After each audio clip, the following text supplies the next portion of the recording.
ವಾಕ್ಯಕ್ಕೋಸ್ಕರವಾಗಿ ಪ್ರಾರ್ಥನೆ ಮಾಡಿ.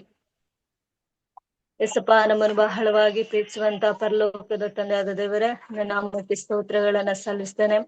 ಹೌದು ರಾಜ ಕರ್ತನೆ, ಅಪ್ಪ ನಾ ಬದುಕಿರುವುದಕ್ಕತ್ತನೆ ನಿನ್ನ ಕೃಪೆ ನಮಗೆ ಸ್ವಾಮಿ. ಹೌದು ರಾಜ ಕರ್ತನೆ, ಕೃಪೆಯಿಂದಲೇ ಕರ್ತನಪ್ಪ ನಾವು ಇವತ್ತು ಕರ್ತನೆ ಜೀವಿಸ್ತಾ ಇದ್ದೇವೆ. ಅಪ್ಪ ನೀ ಸರ್ವಶಕ್ತನು ಅಪ್ಪ. ಹೌದು ರಾಜ, ಎಲ್ಲದಕ್ಕೂ ಕರ್ತನಪ್ಪ ನೀವು ಉತ್ತಮನಾದ ದೇವರಾಗಿರೋದಕ್ಕಾಗಿ ಸ್ತೋತ್ರ ಕರ್ತನೆ. ಹೌದು ರಾಜ, ಎಂದೆಂದಿಗೂ ಕರ್ತನಪ್ಪ ಇರುವಂತ ದೇವರು ನೀನು ಮಾತ್ರವೇ ಸ್ವಾಮಿ. ಅಪ್ಪ ಜಾಯ್ನ್ ಆಗಿರುವಂತ ಎಲ್ಲರನ್ನ ಆಶೀರ್ವದಿಸ್ರಿ. ಪ್ರತಿಭನು ಕೂಡ ದೇವರ ಈ ರೀತಿಯ ಬಲಗಳಿಂದ ತುಂಬಿಸಿ ನಡೆಸುವಪ್ಪ. ವಾಕ್ಯಗಳನ್ನ ಹೇಳುವಂತ ನಿಮ್ಮ ದಾಸನು ಕೂಡ ದೇವರ ಆಶೀರ್ವದಿಸ್ರಿ, ಬಲಪಡಿಸು. ಸತ್ಯ ವಾಕ್ಯಗಳನ್ನಪ್ಪ ನಾವು ಕೂಡ ಸರಿಯಾದ ರೀತಿಯಲ್ಲಿ ಅರ್ಥ ಮಾಡಿಕೊಂಡು ದೇವರಪ್ಪ ಅದಕ್ಕಾಗಿ ನಾವು ಜೀವಿಸುವಂತೆ ಅಪ್ಪ ಅನ್ನ ಸುವಾರ್ತನ ಸಾರಲು ಸಹ ಮಾಡೋದಕ್ಕಾಗಿ ಸ್ತೋತ್ರ ಮಾಡುತ್ತಾ ಪ್ರಾರ್ಥನೆ ಕೇಳೋದಕ್ಕಾಗಿ ಸ್ತೋತ್ರ. ಕ್ರಿಸ್ತನಾದ ಯೇಸುವಿನ ನಾಮದಲ್ಲಿ ತಂದೆ, ಆಮೆನ್.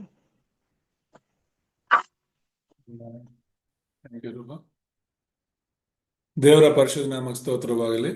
ಜಾಯ್ನ್ ಆಗಿರುವಂತ ಎಲ್ಲ ದೇವರ ಸೇವಕರಿಗೂ ವಿಶ್ವಾಸಿಗಳಿಗೂ, ವಿಶೇಷವಾಗಿ ಒಂದು ಸತ್ಯ ಸುವಾರ್ತೆಯಲ್ಲಿರುವಂತ ಎಲ್ಲ ಶಿಷ್ಯರಿಗೆ ಯೇಸು ಕ್ರಿಸ್ತನ ನಾಮದಲ್ಲಿ ವಂದಿಸ್ತೇನೆ. ಕಳೆದ ವಾರ ನಾವು ಯೇಸು ಕ್ರಿಸ್ತನ ಅಧಿಕಾರದ ಕುರಿತಾಗಿ ನೋಡಿದ್ವಿ. ಅದು ಫೀಲ್ಡ್ ಎವಾಂಜಲಿಸಮ್ ಮೆಸೇಜಸ್ಗಳಲ್ಲಿ 17ನೇ ಒಂದು ಅಂಶವನ್ನ ನೋಡಿದ್ವಿ. ಯೇಸು ಕ್ರಿಸ್ತನಿಗೆ ಇರುವಂತ ಅಧಿಕಾರ ಏನು, ಎಂಥದ್ದು ಅಂತ ಹೇಳಿ. ಇವತ್ತು ನಾವು 18ನೇ ಒಂದು ಅಧ್ಯಾಯವನ್ನ ಅಥವಾ ಪಾಠವನ್ನ ನೋಡೋಣ. ಈ ಒಂದು ಅಧ್ಯಾಯ ನಮಗೆ ಕ್ರೈಸ್ತರ ಬಗ್ಗೆ ತಿಳಿಸುತ್ತೆ. ಅಂದ್ರೆ ಕ್ರೈಸ್ತರ ಒಂದು ಹೋರಾಟ ಮತ್ತು ಸರ್ವಾಯುಧಗಳು ಅನ್ನುವಂತ ಅಂಶವನ್ನ ನಾವು ಧ್ಯಾನ ಮಾಡೋಣ. ಈಗ ಕಳೆದ ಒಂದು ಮೀಟಿಂಗ್ ಅಲ್ಲಿ ನಾವು ಯೇಸು ಕ್ರಿಸ್ತನಿಗೆ ಇರುವಂತ ಅಧಿಕಾರ ಎಂಥದ್ದು, ಅದು ಪರಲೋಕದಲ್ಲಿ ಮತ್ತು ಭೂಲೋಕದಲ್ಲಿ ಸಕಲ ಅಧಿಕಾರ ಕೇವಲ ಯೇಸು ಕ್ರಿಸ್ತನಿಗಿದೆ ಎಂಬುದಾಗಿ ನೋಡಿದ್ವಿ. ಈಗ ಅಂತ ಯೇಸುವನ್ನ ನಂಬಿರುವಂತ ನಾವು, ಆ ದೇವರ ಮಕ್ಕಳಾಗಿರುವಂತ ನಾವು ಈ ಭೂಲೋಕದಲ್ಲಿ ಈಗ ನಮ್ಮ ಒಂದು ನಂಬಿಕೆಗೋಸ್ಕರ ಹೋರಾಡಬೇಕಾಗಿದೆ, ನಮ್ಮ ರಕ್ಷಣೆಗೋಸ್ಕರ ಹೋರಾಡಬೇಕಾಗಿದೆ. ಯಾಕಂದ್ರೆ ಈ ಭೂಲೋಕದಲ್ಲಿ ಸೈತಾನನಿದ್ದಾನೆ, ದೆವ್ವಗಳಿವೆ. ಸೊ ಈ ಸೈತಾನನು ಮತ್ತು ದೆವ್ವಗಳು ಪ್ರತಿ ದಿನ ಪ್ರತಿ ಕ್ಷಣ ದೇವರ ಮಕ್ಕಳನ್ನ, ಅನ್ಯ ಜನರಿಗಿಂತ ಹೆಚ್ಚಾಗಿ ದೇವರ ಮಕ್ಕಳನ್ನ ದಾರಿ ತಪ್ಪಿಸ್ಬೇಕು ಅಂತ, ದೇವರ ಮಕ್ಕಳನ್ನ ನಂಬಿಕೆಯಿಂದ ದೂರ ಮಾಡಬೇಕು ಅಂತ, ದೇವರ ಮಕ್ಕಳನ್ನ ರಕ್ಷಣೆಯಲ್ಲಿ ಆನಂದ ಪಡೆದ ಹಾಗೆ, ಸುವಾರ್ತೆಯಲ್ಲಿ ಆನಂದಿಸದ ಹಾಗೆ ಲೋಕದ ವಿಷಯಗಳಲ್ಲಿ ಅವರು ತೊಡಗಿಕೊಳ್ಳುವಂತೆ ಮಾಡುವಂತ ಎಲ್ಲ ಪ್ರಯತ್ನಗಳನ್ನ ಅವನು ಮಾಡ್ತಿದ್ದಾನೆ. ಸೊ ಹಾಗಾಗಿ ದೇವರ ಮಕ್ಕಳಾಗಿರುವಂತ ನಾವು ಇವತ್ತಿನ ಅಂಶವನ್ನು ನಾವು ನೋಡುವಾಗ ನಿಜವಾಗ್ಲೂ ಕ್ರೈಸ್ತರ ಹೋರಾಟ ಏನು, ಮತ್ತೆ ಆ ಸರ್ವಾಯುಧಗಳೇನು, ಅವುಗಳ ಮುಖ್ಯತ್ವ ಏನು, ಅವುಗಳು ಎಷ್ಟು ಅವಶ್ಯಕವಾಗಿ ನಮಗೆ ಬೇಕಾಗಿದೆ ಅಂತ ಹೇಳಿ ನಾವು ನೋಡೋಣ. ವಚನ ಭಾಗ ನೋಡುವಾಗ ಎಫೆಸ 6ನೇ ಅಧ್ಯಾಯ 10ರಿಂದ 18ನೇ ವಚನವನ್ನ ನಾವು ನೋಡೋಣ. ಕಡೆ ಮಾತೇನೆಂದರೆ, ನೀವು ಕರ್ತನನ್ನು ಆತನ ಅತ್ಯಧಿಕವಾದ ಶಕ್ತಿಯನ್ನು ಆಶ್ರಯಿಸಿಕೊಂಡವರಾಗಿ ಬಲಗೊಳ್ಳಿರಿ. ಸೈತಾನನ ತಂತ್ರೋಪಾಯಗಳನ್ನು ನೀವು ಎದುರಿಸಿ ನಿಲ್ಲುವುದಕ್ಕೆ ಶಕ್ತರಾಗುವಂತೆ, ಸೈತಾನನ ತಂತ್ರೋಪಾಯಗಳನ್ನು ನೀವು ಎದುರಿಸಿ ನಿಲ್ಲುವುದಕ್ಕೆ ಶಕ್ತರಾಗುವಂತೆ ದೇವರು ದಯಪಾಲಿಸುವ ಸರ್ವಾಯುಧಗಳನ್ನು ಧರಿಸಿಕೊಳ್ಳಿರಿ. ನಾವು ಹೋರಾಡುವುದು ಮನುಷ್ಯ ಮಾತ್ರದವರ ಸಂಗಡವಲ್ಲ, ರಾಜತ್ವಗಳ ಮೇಲೆಯೂ ಅಧಿಕಾರಿಗಳ ಮೇಲೆಯೂ ಈ ಅಂಧಕಾರದ ಲೋಕಾಧಿಪತಿಗಳ ಮೇಲೆಯೂ ಆಕಾಶ ಮಂಡಲದಲ್ಲಿರುವ ದುರಾತ್ಮಗಳ ಸೇನೆಯ ಮೇಲೆಯೂ ನಾವು ಹೋರಾಡುವವರಾಗಿದ್ದೇವೆ. ಆದದರಿಂದ ಕಠಿಣ ಯುದ್ಧವು ನಡೆಯುವ ದಿವಸದಲ್ಲಿ ಆ ವೈರಿಗಳನ್ನು ಎದುರಿಸುವುದಕ್ಕೂ ಮಾಡಬೇಕಾದದ್ದೆಲ್ಲವನ್ನು ಮಾಡಿ ಜಯಶಾಲಿಗಳಾಗಿ ನಿಲ್ಲುವುದಕ್ಕೂ ಶಕ್ತರಾಗುವಂತೆ ದೇವರು ದಯಪಾಲಿಸುವ ಸರ್ವಾಯುಧಗಳನ್ನು ತೆಗೆದುಕೊಳ್ಳಿರಿ. ಸತ್ಯವೆಂಬ ನಡುಕಟ್ಟನ್ನು ಕಟ್ಟಿಕೊಂಡು, ನೀತಿ ಎಂಬ ವಜ್ರ ಕವಚವನ್ನು ಧರಿಸಿಕೊಂಡು, ಸಮಾಧಾನದ ವಿಷಯವಾದ ಸುವಾರ್ತೆಯನ್ನು ತಿಳಿಸುವುದರಲ್ಲಿ ಸಿದ್ಧವಾದ ಮನಸ್ಸೆಂಬ ಕೆರಗಳನ್ನು ಮೆಟ್ಟಿಕೊಂಡು ನಿಲ್ಲಿರಿ ಮತ್ತು ನಂಬಿಕೆ ಎಂಬ ಗುರಾಣಿಯನ್ನು ಹಿಡುಕೊಳ್ಳಿರಿ. ಅದರಿಂದ ನೀವು ಕೆಡುಕನ ಅಗ್ನಿ ಬಾಣಗಳನ್ನೆಲ್ಲ ಆರಿಸುವುದಕ್ಕೆ ಶಕ್ತರಾಗಿರುವಿರಿ. ಇದಲ್ಲದೆ ರಕ್ಷಣೆ ಎಂಬ ಶಿರಸ್ತ್ರಾಣವನ್ನು ಇಟ್ಟುಕೊಂಡು ಪವಿತ್ರಾತ್ಮನು ಕೊಡುವ ದೇವರ ವಾಕ್ಯವೆಂಬ ಕತ್ತಿಯನ್ನು ಹಿಡಿಯಿರಿ. ನೀವು ಪವಿತ್ರಾತ್ಮ ಪ್ರೇರಿತರಾಗಿ ಎಲ್ಲಾ ಸಮಯಗಳಲ್ಲಿ ಸಕಲ ವಿಧವಾದ ಪ್ರಾರ್ಥನೆಯಿಂದಲೂ ವಿಜ್ಞಾಪನೆಯಿಂದಲೂ ದೇವರನ್ನು ಪ್ರಾರ್ಥಿಸಿರಿ. ಇದರಲ್ಲಿ ಪೂರ್ಣ ಸ್ಥಿರಚಿತ್ತರಾಗಿದ್ದು ದೇವಜನರೆಲ್ಲರ ವಿಷಯದಲ್ಲಿ ವಿಜ್ಞಾಪನೆ ಮಾಡುತ್ತಾ ಎಚ್ಚರವಾಗಿರ್ರಿ. ದೇವರು ವಿಶ್ವಾಸಿಗಳನ್ನು ರಕ್ಷಿಸಿದನು ಮತ್ತು ವಿಜಯದ ಹಾದಿಯನ್ನು ಸಿದ್ಧಪಡಿಸಿದನು. ವಿಶ್ವಾಸಿಗಳು ಗೆಲ್ಲಬೇಕಾದ ಹೋರಾಟ ಯಾವುದು ಮತ್ತು ನಾವು ಅದನ್ನು ಹೇಗೆ ಸಾಧಿಸುತ್ತೇವೆ ಅನ್ನೋದ್ರ ಬಗ್ಗೆ ನಾವು ನೋಡ್ತೀವಿ. ಸೊ ನಮ್ಮೆಲ್ಲರಿಗೂ ಗೊತ್ತಿರುವ ಹಾಗೆ, ತುಂಬಾ ಜನರಿಗೆ, ಸೇವಕರಿಗೆಲ್ಲ ಗೊತ್ತಿರುತ್ತೆ, ಪೌಲನು ಸುವಾರ್ತೆ ನಿಮಿತ್ತ ಬಂದಿಯಾಗಿ ಖೈದಿಯಾಗಿ ಅವನು ಸೆರೆಮನೆಯಲ್ಲಿ ಇರ್ತಾನೆ. ಸೆರೆಮನೆಯಲ್ಲಿ 4 ಪತ್ರಿಕೆಗಳನ್ನ ಬರೀತಾನೆ. ಪೌಲ 13 ರಿಂದ 14 ಪತ್ರಿಕೆಗಳನ್ನ ಬರೆದಿದ್ದಾನೆ ಬೈಬಲಲ್ಲಿ. ಎಲ್ಲರಿಗಿಂತ ಹೆಚ್ಚು ಬೈಬಲಲ್ಲಿ ಇರುವಂತಹ ಪುಸ್ತಕಗಳನ್ನ ಬರೆದಿರುವಂತದ್ದು ಇದೆ ಪೌಲ. ಆ ಪತ್ರಿಕೆಗಳಲ್ಲಿ 4 ಸೆರೆಮನೆಯ ಪತ್ರಿಕೆಗಳು. ಆ 4 ಸೆರೆಮನೆ ಪತ್ರಿಕೆಗಳಲ್ಲಿ ಎಫೆಸ ಕೂಡ ಒಂದು. ಸೊ ಈ ಎಫೆಸ ಪತ್ರಿಕೆಯನ್ನ ಸೆರೆಮನೆಯಲ್ಲಿ ಇದ್ದುಕೊಂಡು ಬರೆಯುವಾಗ ದೇವರು ಅವನಿಗೆ ತಿಳಿಯಪಡಿಸಿದ್ದು. ಯಾಕಂದ್ರೆ ಈ ರೋಮಪುರದ ಸಿಪಾಯಿಗಳು ಸರ್ವಾಯುಧಗಳನ್ನ ಧರಿಸ್ಕೊಂಡು ಓಡಾಡ್ತಿರ್ತಾರಲ್ವಾ, ಅದನ್ನೆಲ್ಲ ಅವನು ನೋಡಿ ದೇವರಾತ್ಮ ಪ್ರೇರೇಪಿತನಾಗಿ ಬರಿತಾ ಇದ್ದಾನೆ. ಶಾರೀರಿಕವಾಗಿ ಒಬ್ಬ ಸೈನಿಕನಿಗೆ, ಒಬ್ಬ ವ್ಯಕ್ತಿಗೆ ಸರ್ವಾಯುಧಗಳು ಬೇಕು ಅಂದ್ರೆ ಹೋರಾಡೋದಕ್ಕೆ, ಯುದ್ಧ ಮಾಡೋದಕ್ಕೆ. ಹಾಗೇನೆ ನಾವು ಆತ್ಮಿಕ ವ್ಯಕ್ತಿಗಳಲ್ವಾ, ಆತ್ಮಿಕ ಸೈನಿಕರಲ್ವಾ. ಹಾಗಾಗಿ ನಮಗ್ ಕೂಡ ಸರ್ವಾಯುಧಗಳ ಅವಶ್ಯಕತೆ ಇದೆ. ಹಾಗಾದ್ರೆ ಶಾರೀರಿಕವಾಗಿ ಈ ಆಯುಧಗಳು, ಹಾಗೆ ಆತ್ಮಿಕವಾಗಿ ನಮ್ಗೆ ಎಂಥ ಆಯುಧಗಳು ಬೇಕು ಅಂತ ಹೇಳಿ ಧ್ಯಾನಿಸುತ್ತಾ ದೇವರಾತ್ಮ ಪ್ರೇರೇಪಿತನಾಗಿ ಈ ಒಂದು ಸರ್ವಾಯುಧಗಳನ್ನ ಬರೆದಿರೋದನ್ನ ನಾವು ನೋಡ್ತೇವೆ. ಹಾಗಾಗಿ ಈ ಒಂದು ಸರ್ವಾಯುಧಗಳು ಎಲ್ಲ ಕ್ರೈಸ್ತರಿಗೆ ತುಂಬಾ ಮುಖ್ಯ. ನಾವು ಹೋರಾಡೋದಕ್ ಮುಂಚೆ, ಯುದ್ಧ ಮಾಡಕ್ ಮುಂಚೆ, ಯುದ್ಧಕ್ಕೆ ಹೋಗೋದಕ್ ಮುಂಚೆ ಆಯುಧಗಳನ್ನ, ಸರ್ವಾಯುಧಗಳನ್ನ ಹೊಂದಿರೋದು ಮುಖ್ಯ ಅಲ್ವಾ. ಆಯುಧಗಳಿಲ್ಲದೆ ನಾವು ಯುದ್ಧಕ್ಕೆ ಹೋದ್ರೆ ಗೆಲ್ಲೋದಕ್ಕೆ ಸಾಧ್ಯನೇ ಇಲ್ಲ. ಹಾಗಾಗಿ ಸರ್ವಾಯುಧಗಳನ್ನ ಹೊಂದಿಕೊಂಡೇ ಒಬ್ಬ ಸೈನಿಕ ಯುದ್ಧಕ್ಕೆ ಇಳಿತಾನೆ. ಹಾಗಾಗಿ ಇಲ್ಲಿ ನಾವು ನೋಡ್ತೇವೆ ಪರಿಚಯದಲ್ಲಿ, ದೇವರು ವಿಶ್ವಾಸಿಗಳನ್ನ ರಕ್ಷಿಸಿದಾನೆ ಎಂಬುದಾಗಿ. ದೇವರೇ ನಿನ್ನನ್ನು ನನ್ನನ್ನು ರಕ್ಷಿಸಿದಾನೆ ಮತ್ತು ವಿಜಯದ ಹಾದಿಯಲ್ಲಿ ನಿನ್ನನ್ನು ನನ್ನನ್ನ ನಡೆಸ್ತಿದ್ದಾನೆ. ಸೈತಾನ ಪ್ರತಿದಿನ ನಮ್ಮನ್ನ ತಡಿಲಿಕ್ಕೆ ನೋಡ್ತಾನೆ. ಆ ಹೋರಾಟದಲ್ಲಿ ಖಂಡಿತ ನಾವು ಗೆಲ್ಲಬೇಕು ಅಂದ್ರೆ, ಆ ಗೆಲುವನ್ನು ನಾವು ಸಾಧಿಸ್ಬೇಕು ಅಂದ್ರೆ ನಾವೇನ್ ಮಾಡ್ಬೇಕು ಅಂತ ಕೆಲವು ತುಂಬಾ ಮುಖ್ಯವಾದಂತಹ ವಿಷಯಗಳು ಸಂಕ್ಷಿಪ್ತವಾಗಿ ನಾವು ನೋಡೋಣ. ಒಬ್ಬ ಕ್ರೈಸ್ತನು ಹೋರಾಡ್ಬೇಕು, ಪ್ರತಿಯೊಬ್ಬ ಕ್ರೈಸ್ತರು ಹೋರಾಡಬೇಕಾಗಿದೆ. ನಿನಗೋಸ್ಕರ ನಿಮ್ಮ ಸೇವಕರು ಹೋರಾಡಕ್ಕಾಗಲ್ಲ, ನಿನಗೋಸ್ಕರ ನಿನ್ನ ಕುಟುಂಬದವರು ಹೋರಾಡಕ್ಕಾಗಲ್ಲ. ಆತ್ಮಿಕವಾಗಿ ನಾವು ಪ್ರತಿದಿನ ಸೈತಾನನ ಮೇಲೆ ಯುದ್ಧ ಮಾಡೋರಾಗಿದ್ದೇವೆ. ಸೈತಾನನ ಆಲೋಚನೆಗಳ ಮೇಲೆ, ಸೈತಾನನ ತಂತ್ರೋಪಾಯಗಳ ಮೇಲೆ ನಾವು ಯುದ್ಧ ಮಾಡೋರಾಗಿದ್ದೇವೆ. ಇದನ್ನ ಮನಸ್ಸಲ್ಲಿ ಇಟ್ಕೋಬೇಕು. ಪ್ರತಿಯೊಬ್ಬರು ಸೈನಿಕರಾಗಿ ಈ ಸರ್ವಾಯುಧಗಳನ್ನ ಧರಿಸ್ಕೊಂಡಿಲ್ಲ ಅಂತ ಹೇಳಿದ್ರೆ ಖಂಡಿತವಾಗ್ಲೂ ಕೂಡ ಅಂತ ಕ್ರೈಸ್ತನು, ಅಂತ ವಿಶ್ವಾಸಿ ಗೆಲ್ಲೋದಕ್ಕೆ ಸಾಧ್ಯವಿಲ್ಲ. ಕ್ರಿಸ್ತನಲ್ಲಿ ಜಯದ ಜೀವಿತವನ್ನು ಜೀವಿಸೋದಕ್ಕೆ ಆಗೋದಿಲ್ಲ. ನಮಗ್ ಗೊತ್ತು, ಎಷ್ಟೋ ಜನ ಕ್ರೈಸ್ತರು ಇವತ್ತು ಸೋತೋಗೋದಕ್ಕೆ ಕಾರಣ ಏನು ಅಂದ್ರೆ ಸೈತಾನನ ಮೇಲೆ ಹೋರಾಡಿ ಗೆಲ್ಲೋದೇ ಇರೋದು. ಸೈತಾನನಿಂದ ಬರುವಂತ ಸಮಸ್ಯೆಗಳು, ಕಷ್ಟಗಳನ್ನ ನೋಡಿ ಸೋತು ಹೋಗ್ತಿದ್ದಾರೆ. ಆದ್ರೆ ಬೈಬಲಲ್ಲಿ ನೋಡ್ತೀವಿ ನಾವು, ಆ ದೇವರ ಮಕ್ಕಳೆಲ್ಲರೂ ಕೂಡ ಹೊಸ ಒಡಂಬಡಿಕೆಯಲ್ಲಿ ಎಫೆಸ ಪತ್ರಿಕೆಯಲ್ಲಿ ಮಾತ್ರ ಅಲ್ಲ ಈ ಸರ್ವಾಯುಧಗಳಿರೋದು. ಪ್ರತಿಯೊಬ್ಬ 7 ಉಳಿದವರು ಅಂತ ನಾವೇನ್ ಹೇಳ್ತೀವಿ, 7 ರೆಮಿನೆಂಟ್ಸ್, ಅವರೆಲ್ಲರೂ ಕೂಡ ಸರ್ವಾಯುಧಗಳನ್ನ ಧರಿಸಿದವ್ರೆ.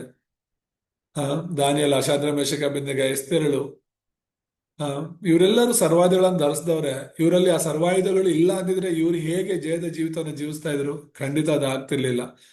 ಹಾಗಾಗಿ ಮೊದಲನೇದಾಗಿ ನಾವು ನೋಡೋದು ಮುಖ್ಯ ಸಂದೇಶದಲ್ಲಿ, ನಿಮ್ಮ ಎದುರಾಳಿ ಯಾರು ಅನ್ನೋದನ್ನ ಮೊದಲು ನಾವು ಅರ್ಥ ಮಾಡ್ಕೋಬೇಕು. ನಮ್ಮ ಶತ್ರು ಯಾರು ಅಂತ ಗೊತ್ತಿಲ್ಲದೇನೆ ನಾವು ಯುದ್ಧ ಮಾಡಕ್ ಆಗೋದಿಲ್ಲ, ನಮ್ಮನ್ನ ನಾವು ತಯಾರಿ ಮಾಡ್ಕೊಳ್ಳೋದಕ್ಕೆ ಆಗೋದಿಲ್ಲ. ನಮ್ಮ ಶತ್ರು ಯಾರು ಅಂತ ಮೊದಲು ನಾವು ತಿಳ್ಕೋಬೇಕು. ಆ ಶತ್ರು ಯಾರು ಅಂತ ನಮಗೆ ಗೊತ್ತಾದಾಗಲೇ ಅದಕ್ಕೆ ತಕ್ಕಂತ ಸಿದ್ಧತೆಗಳನ್ನು ನಾವು ಮಾಡ್ಕೊಳ್ಳೋದಕ್ಕೆ ಸಾಧ್ಯವಾಗುತ್ತೆ.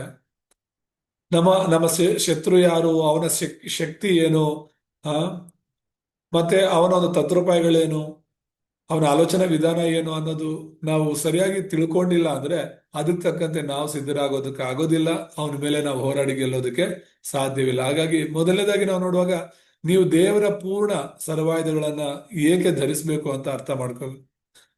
ಯಾಕೆ ಧರಿಸಬೇಕು ಅಂದ್ರೆ FSC 6:11-13 ತುಂಬಾ ಸ್ಪಷ್ಟವಾಗಿ ಹೇಳುತ್ತೆ ನಮಗೆ ಸರ್ವಾಯುಧಗಳು ಏನಕ್ಕೆ ಬೇಕು ಅಂತ ಹೇಳ್ಬಿಟ್ಟು. ಏನಕ್ಕೆ?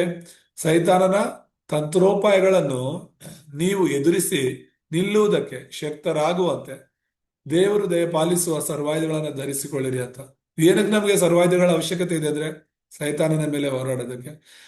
12ನೇ ವಚನ ಇನ್ನೂ ಸ್ಪಷ್ಟವಾಗಿ ಹೇಳುತ್ತೆ, ನಾವು ಹೋರಾಡುವುದು ಮನುಷ್ಯ ಮಾತ್ರದವರ ಸಂಗಡವಲ್ಲ, ರಾಜ್ಯತ್ವಗಳ ಮೇಲೆಯೂ ಅಧಿಕಾರಿಗಳ ಮೇಲೆಯೂ ಈ ಅಂಧಕಾರದ ಲೋಕಾಧಿಪತಿಗಳ ಮೇಲೆಯೂ ಆಕಾಶ ಮಂಡಲದಲ್ಲಿರುವ ದುರಾತ್ಮಗಳ ಸೇನೆಯ ಮೇಲೆಯೂ ನಾವು ಹೋರಾಡುವರಾಗಿದ್ದೇವೆ ಅಂತ.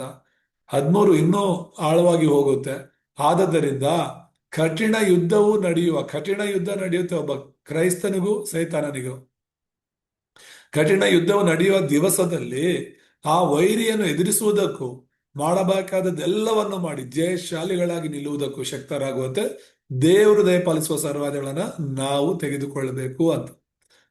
ಯಾಕಂದ್ರೆ ಯುದ್ಧ ನಾವು ಮನುಷ್ಯನ ಸಂಗಡ ಅಲ್ಲ ಮಾಡೋದು. ತುಂಬಾ ಜನ ನಮ್ಮ ವೈರಿಗಳು ಆ ಆ ಯೇಸುವನ್ನ ವಿರೋಧ ಮಾಡೋರು ಅನ್ಕೊಳ್ತೀವಿ. ನಮ್ಮ ವೈರಿಗಳು ಆ ಈ ಸಭೆ ಹೊಡೆಯೋರು ಅನ್ಕೊಳ್ತೀವಿ. ಕ್ರೈಸ್ತರನ್ನ ದ್ವೇಷ ಮಾಡೋರು ಅನ್ಕೊಳ್ತೀವಿ.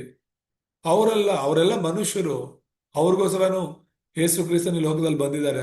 ಅವನು ಕೂಡ ರಕ್ಷಿಸುವಂತ ಒಂದು ಸೇವೆಯನ್ನು ನಾವು ಮಾಡ್ತಾ ಇದ್ದೇವೆ. ನಮ್ಮ ಯೇಸು ಕ್ರಿಸ್ತನ ಹೇಳ್ಕೊಟ್ಟಿರೋದು ನಾವು ನಮ್ಮ ಸಹೋದರನ ಮಾತ್ರ ಪ್ರೀತಿ ಮಾಡೋದಲ್ಲ, ನಮ್ಮ ವೈರಿಯನ್ನ ಪ್ರೀತಿ ಮಾಡೋದು. ಈ ಪ್ರಪಂಚದಲ್ಲಿ ಯಾರು ಅದನ್ನ ಹೇಳ್ಕೊಟ್ಟಿಲ್ಲ, ಹೇಳ್ಕೊಡಕ್ ಆಗೋದು ಇಲ್ಲ. ವೈರಿನ ಪ್ರೀತಿ ಮಾಡುವಂತ ಯಾರು ಹೇಳ್ತಾರೆ? ವೈರಿ ಇದ್ರೆ ನೆಮ್ಮದಿಯಾಗಿ ಇರಕ್ಕಾಗಲ್ಲ ಅಲ್ವಾ? ಶತ್ರು ಇದ್ರೆ ನಾವು ನೆಮ್ಮದಿಯಾಗಿ ಇರೋದಕ್ಕೆ ಆಗೋದಿಲ್ಲ. ಅದಕ್ಕೋಸ್ಕರ ಶತ್ರುಗಳು ಇಲ್ಲದ ಜೀವನ ಮಾಡಬೇಕು ಅಂತಾನೆ ಎಲ್ಲ ಬಯಸೋದು. ಯೇಸು ಸ್ವಾಮಿ ಹೇಳ್ತಿರೋದು ಶತ್ರುಗಳಿದ್ರು ಅವ್ರನ್ನ ನಾವು ಪ್ರೀತಿಸ್ಬೇಕು ಅಂತ ಹೇಳ್ಬಿಟ್ಟು. ಪ್ರೀತಿಗೆ ಎಷ್ಟು ಶಕ್ತಿ ಇದೆ ಅಂತ ಹೇಳಿದ್ರೆ ಎಂಥವನು ಕೂಡ ಬದಲಾಯಿಸುತ್ತೆ. ಹಾಗಾಗಿ ನಾವು ದೇವರ ಮಕ್ಕಳಾಗಿ ಈ ಒಂದು ಸರ್ವಾಯುಧಗಳ ಬಗ್ಗೆ ತಿಳ್ಕೊಳ್ಬೇಕು. ಮತ್ತೆ ನಾವು ಮನುಷ್ಯರ ಸಂಗಡ ಅಲ್ಲ ಹೋರಾಡ್ತಿರೋದು, ನಾವು ಸೈತಾನನ ಮೇಲೆ ಹೋರಾಡ್ತಿದ್ದೀವಿ. ಸೈತಾನನ ದುರಾತ್ಮ ಸೇನೆಗಳ ಮೇಲೆ ನಮ್ಮ ಹೋರಾಟ. ಪ್ರತಿದಿನ ಬೆಳಗ್ಗೆ ಎದ್ದಾಗಲಿಂದ ರಾತ್ರಿ ಮಲಗೋ ತನಕ ಕೂಡ ನಮ್ಮ ಹೋರಾಟ ಕೇವಲ ಸೈತಾನನು ಅನ್ನೋದು ಮುಖ್ಯ ವಿಷಯ. ಮತ್ತೆ ಎರಡನೇದಾಗಿ ಈ 3 ಶತ್ರುಗಳಿರ್ತಾರೆ. ಅದು ಸೈತಾನನ ಮೂಲಕನೇ ಈ 3 ಶತ್ರುಗಳು ಕೂಡ ಈ ಲೋಕದಲ್ಲಿ ಇರುವಂತದ್ದು. ಹಾಗಾಗಿ ನಿಮ್ಮ ಶತ್ರು ಯಾರು ಅಂತ ನೀವು ತಿಳ್ಕೊಳ್ಳೋದು ತುಂಬಾ ಮುಖ್ಯ ಆಗುತ್ತೆ. ಆ ಶತ್ರು ಮೊದಲು ನಾವು ಯುದ್ಧ ಮಾಡೋರಾಗಿದ್ದೇವೆ. ಅದು ಆತ್ಮಿಕ ಯುದ್ಧ ಅನ್ನೋದು ನಾನು ಹೇಳಿದೆ.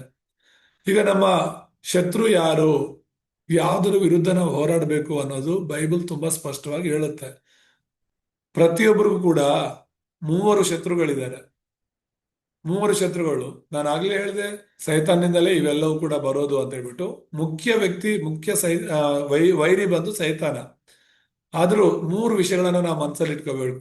ಈ 3 ವಿಷಯಗಳೊಂದಿಗೆ ನಾವು ಪ್ರತಿದಿನ ಹೋರಾಡುವರಾಗಿದ್ದೇವೆ. ಮೊದಲನೇದು ಬಂದು ಈ ಲೋಕವೇ ನಮಗೆ ಶತ್ರುವಾಗಿದೆ. ಯಾಕಂದ್ರೆ ಈ ಲೋಕ ಈಗ ದೇವರ ಲೋಕ ಅಲ್ಲ, ದೇವರ ರಾಜ್ಯ ಅಲ್ಲ. ಇದು ಈಗ ಸೈತಾನನ ರಾಜ್ಯ ಆಗ್ಬಿಟ್ಟಿದೆ ಈ ಭೂಲೋಕ. ಅದಕ್ಕೇನೆ ಈ ಭೂಲೋಕದಲ್ಲಿ ನೀತಿವಂತನಿಲ್ಲ, ಒಬ್ಬನಾದರೂ ಇಲ್ಲ ಅಂತ ಹೇಳಿ ಬರೀ ಪಾಪ ತುಂಬಿದೆ ಈ ಲೋಕದಲ್ಲಿ ಅಂತ. ಯೇಸು ಕ್ರಿಸ್ತನು ಏನಕ್ಕೆ ಇನ್ನೊಂದು ಸ್ಥಳವನ್ನ ಸಿದ್ಧ ಮಾಡ್ಲಿಕ್ಕೆ ಹೋಗ್ತಿದ್ದೇನೆ ಅಂತ ಹೇಳಿದ್ದಾರೆ.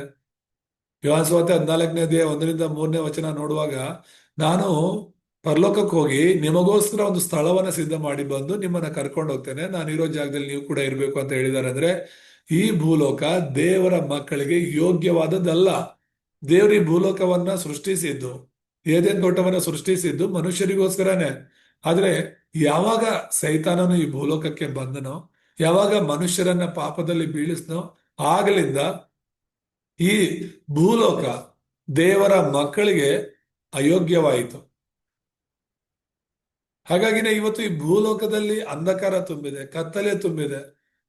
ಆದಿಕಾಂಡ 1ನೇ ಅಧ್ಯಾಯ 2ನೇ ವಚನದಲ್ಲಿ ನಾವು ನೋಡುವಾಗ ಹೇಗೆ ಈ ಒಂದು ಕಾರ್ಗತ್ತಲೆ ಈ ಒಂದು ಭೂಮಿ ಮೇಲೆ ಇತ್ತೋ, ಹೇಗೆ ಈ ಬರಿದಾಗಿರುವಂಥದ್ದು ಶೂನ್ಯತೆ ಅನ್ನೋದು ಇತ್ತೋ, ಹಾಗೆ ಇವತ್ತು ಕೂಡ ಮತ್ತೆ ಪಾಪದ ದೆಸೆಯಿಂದ, ಸೈತಾನನ ದೆಸೆಯಿಂದ ಈ ಭೂಲೋಕದಲ್ಲಿ ಈ ಒಂದು ಸಮಸ್ಯೆಗಳು ಇದೆ.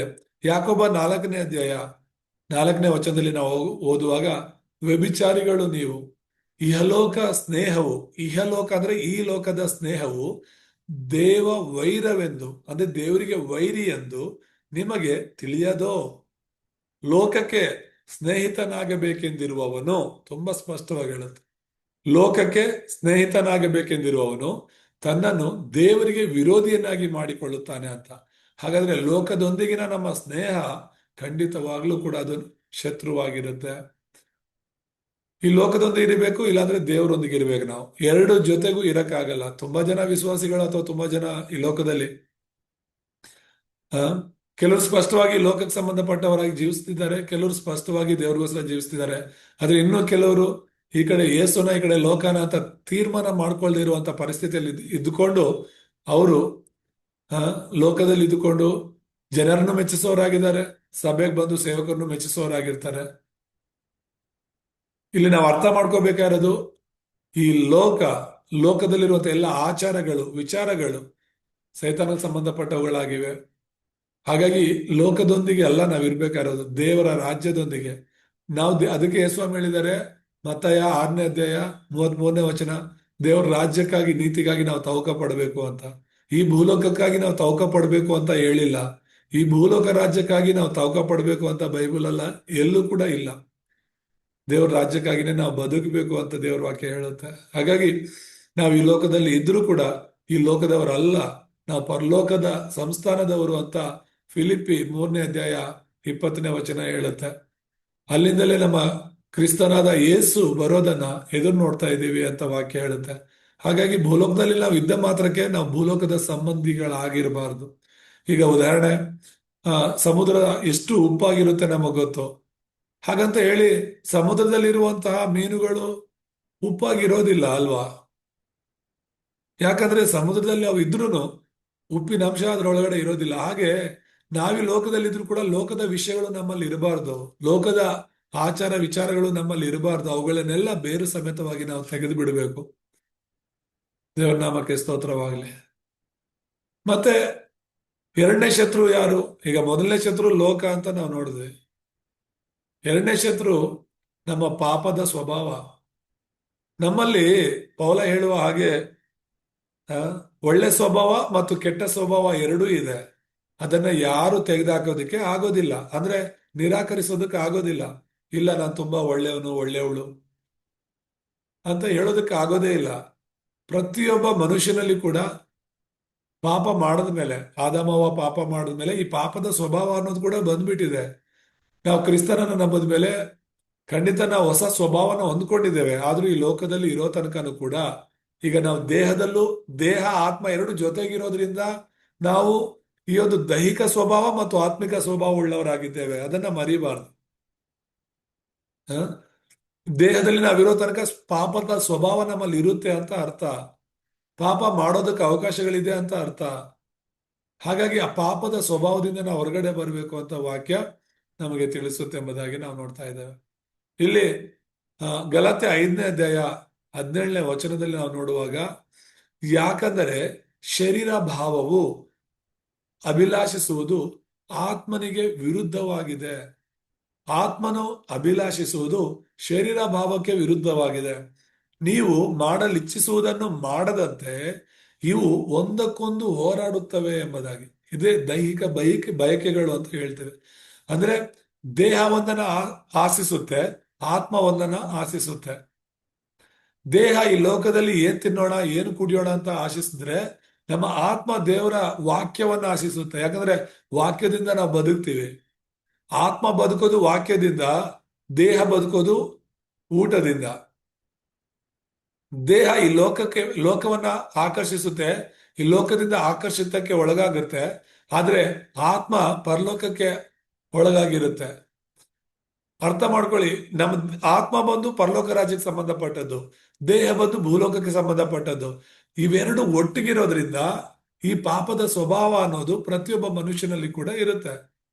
ಅದಕ್ಕೆ ಇಲ್ಲಿ ಪೌಲ ಗಲಾತ್ಯದವರಿಗೆ ಬರೆಯುವಾಗ ತುಂಬಾ ಸ್ಪಷ್ಟವಾಗಿ ಹೇಳ್ತಿದ್ದಾರೆ, ಶರೀರ ಆಸೆ ಪಡೋದು ಆತ್ಮಕ್ಕೆ ವಿರುದ್ಧವಾಗಿರುತ್ತೆ, ಆತ್ಮ ಆಸೆ ಪಡೋದು ಶರೀರಕ್ಕೆ ವಿರುದ್ಧವಾಗಿದೆ.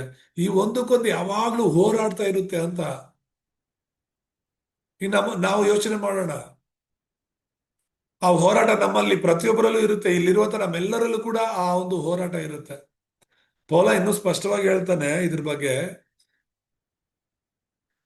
ನಾವು ಶರೀರಧಾರಿಗಳಾಗಿರುವಾಗ, ಶಾರೀರಿಕವಾಗಿ ಹೆಚ್ಚು ಬಲವಾಗಿರುವಾಗ, ಅಂದ್ರೆ ಲೋಕದ ಆಸೆಗಳಿಂದ ನಾವು ತುಂಬಲ್ಪಟ್ಟಾಗ ಆತ್ಮದ ಮೇಲೆ ನಾವು ಜಯಿಸ್ತೀವಿ, ಆತ್ಮಿಕ ಆಲೋಚನೆಗಳ ಮೇಲೆ ಜಯಿಸ್ತೀವಿ, ಆತ್ಮ ಹೇಳೋದನ್ನ ನಾವು ಕೇಳಿಸ್ಕೊಳ್ಳೋ ರೀತಿಯಲ್ಲಿ ಇರ್ತೀವಿ. ಅದೇ ಕೆಲವು ದಿನ ಎಲ್ಲಾದ್ರೂ ನಾವು ಸಭೆಗೆ ಹೋಗಿರ್ತೀವಿ, ಮೀಟಿಂಗ್ ಹೋಗಿರ್ತೀವಿ, ಅಥವಾ ಫೋನಲ್ಲಿ ವಾಕ್ಯ ಕೇಳಿರ್ತೀವಿ, ಅಥವಾ ಬೈಬಲ್ ಓದಿರ್ತೀವಿ, ಯಾವುದೋ ಒಂದು ಉಜ್ಜೀವನ ಅನ್ನೋದು ಬಂದಿರುತ್ತೆ ನಮ್ಮಲ್ಲಿ. ಎಲ್ಲಾದ್ರೂ ಒಂದು ವಾಕ್ಯ ಕೇಳಿಸ್ಕೊಳ್ಳುವಾಗ, ಮೆಸೇಜ್ ಕೇಳಿಸ್ಕೊಳ್ಳುವಾಗ, ನನ್ನ ಜೀವನ ಇನ್ಮೇಲೆ ಬದಲಾಗಬೇಕು, ನಾನು ಈ ತರ ಇರಬಾರ್ದು, ಹೌದು ನಾನು ದೇವರಿಗೆ ಇಷ್ಟವಾಗೋ ರೀತಿಯಲ್ಲಿ ಇರಬೇಕು ಅಂತ ಹೊಸ ಹೊಸ ತೀರ್ಮಾನಗಳು ತಗೊಂತೀವಿ. ಪ್ರತಿಯೊಬ್ರು ಕೂಡ ಇಲ್ಲಿರುವಂತವ್ರು ನಾವು ತೀರ್ಮಾನಗಳು ಮಾಡಿದ್ದೀವಿ ವಾಕ್ಯ ಕೇಳಿಸ್ಕೊಂಡು. ಆ ವಾಕ್ಯ ನಮ್ಮ ಹೃದಯವನ್ನ ಮುಟ್ಟಿರುತ್ತೆ. ಆಗ್ಲೇ ನಾವು ತೀರ್ಮಾನ ಮಾಡಿರ್ತೀವಿ, ಹೌದು ನಾನು ಈ ತರ ಇರಬಾರ್ದು, ಈ ತರ ಇರಬೇಕು ಅಂತ. ಪ್ರಾರ್ಥನೆ ವಿಷಯದಲ್ಲಿದ್ರೆ, ನಾನು ಇಷ್ಟು ದಿನ ಪ್ರಾರ್ಥನೆ ಮಾಡ್ತಿರ್ಲಿಲ್ವಲ್ಲ, ಮೊದ್ಲೆಲ್ಲ ಮಾಡ್ತಿದ್ದೆ, ಇವಾಗ ಯಾಕೆ ಬಿಟ್ಟಿದ್ದೀನಿ, ಮತ್ತೆ ನಾನು ಮಾಡ್ಬೇಕು ಪ್ರೇಯರು ಅಂತ ತೀರ್ಮಾನ ಮಾಡಿರ್ತೀವಿ. ಇಲ್ಲ ಏನಾದ್ರೂ ಪಾಪದ ವಿಷಯಗಳು ನಮ್ಮಲ್ಲಿದ್ರೆ, ನಾನು ಅದನ್ನ ಮಾಡಬಾರ್ದು, ಬಿಟ್ಬಿಡ್ಬೇಕು ಅಂತ ತೀರ್ಮಾನ ಮಾಡ್ತೀವಿ.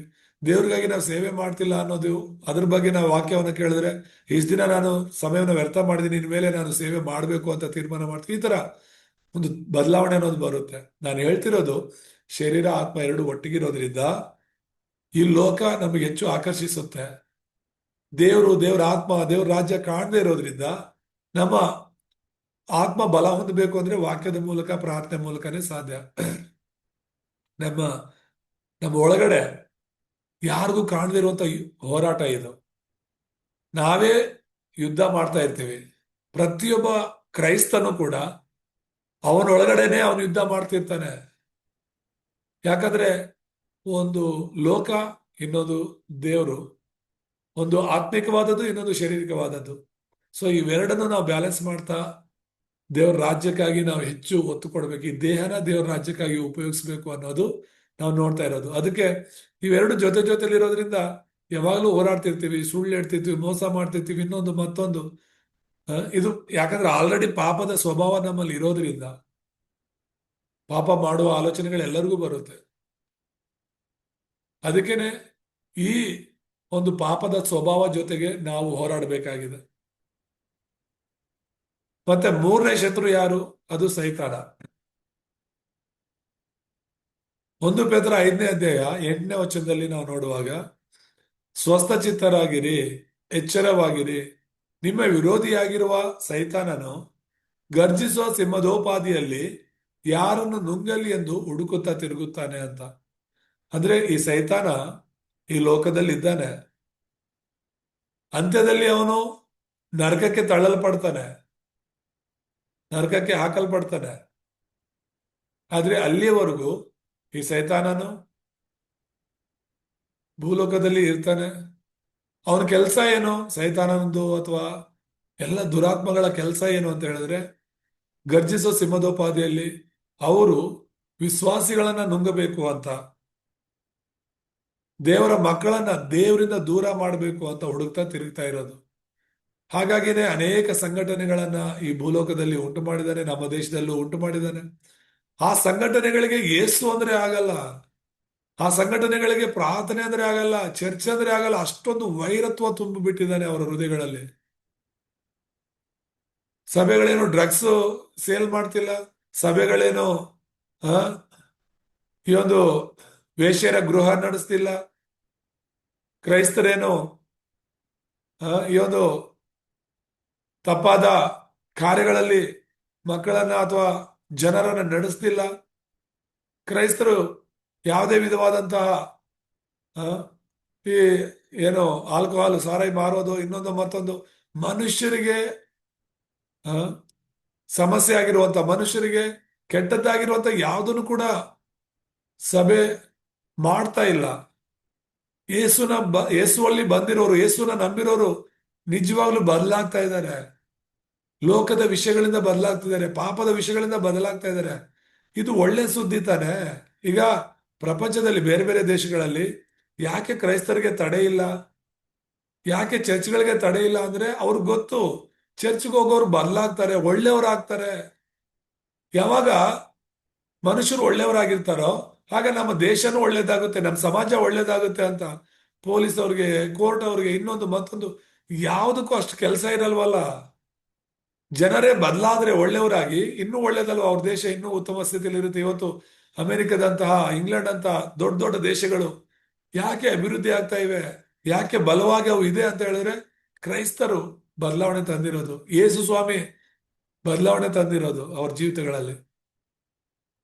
ನಿನ್ನಂತೆ ನಿನ್ನ ನೆರೆಯವನ್ನ ಪ್ರೀತಿಸು, ನಿನ್ನಂತೆ ನಿನ್ನ ಶತ್ರುಗಳನ್ನ ಪ್ರೀತಿಸು ಅಂತ ಹೇಳುವಾಗ ಯಾವ ದೇಶ ತಾನೇ ಅದ್ಭುತವಾಗಿರಲ್ಲ. ನಮ್ಮ ದೇಶದಲ್ಲಿ ನೋಡ್ತಿದಿರಲ್ಲ, ಬರೀ ಒಂದು ದ್ವೇಷವನ್ನ ಹುಟ್ಟಾಕ್ತಾ ಇದ್ದಾರೆ ಒಬ್ಬರ ಮೇಲೆ ಒಬ್ಬರಿಗೆ.